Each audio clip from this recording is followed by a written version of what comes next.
पुराने समय की बात है।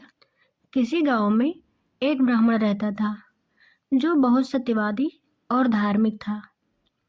वह दिन रात पूजा अर्चना करता और भगवान शिव की भक्ति में लीन रहता था।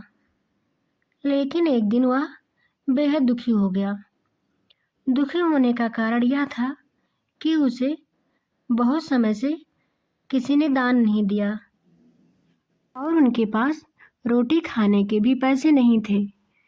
वह बहुत दुखी मन से शिव जी की पूजा करने के लिए मंदिर गए और अपनी व्यथा भगवान जी को सुनाने लगे।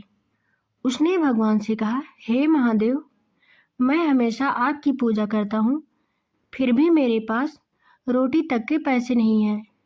क्या कारण है? मैं इतना दुखी हूँ। भगवान शिव ने उसकी बातें सुनकर कहा, प्रिय ब्राह्मण, तुम्हारी पूजा और भक्ति सच्ची है, लेकिन तुमने कभी किसी गरीब को या दुखी की कोई मदद नहीं की। शिव जी ने ब्राह्मण को एक साधारण सा उपाय बताया। आज रात महाशिवरात्रि है। यदि तुम इस रात को जागकर मेरी पूजा और ध्यान करोगे, तब तुम्हारी सारी परेशानियां दूर हो जाएगी। साथ ही अगर तुम किसी जरूरतमंद को मदद करोगे तो तुम्हारी पूजा भी फलदायी होगी। ब्राह्मण ने शिव जी की बात मान ली और पूरी रात जागकर शिव जी की पूजा की। साथ ही वह एक गरीब को भोजन भी देने गया।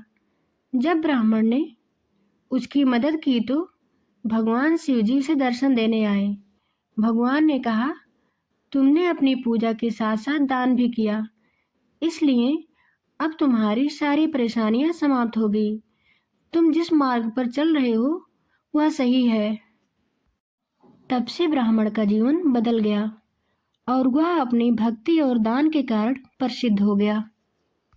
महाशिवरात्रि का दिन न केवल शिव जी की पूजा का, बल्कि हमें यह भी सिखाता है कि भक्ति और दान दोनों साथ में देना चाहिए। जब हम भक्ति के साथ दूसरों की मदद करते हैं तो भगवान की कृपा हमारे ऊपर हमेशा रहती है।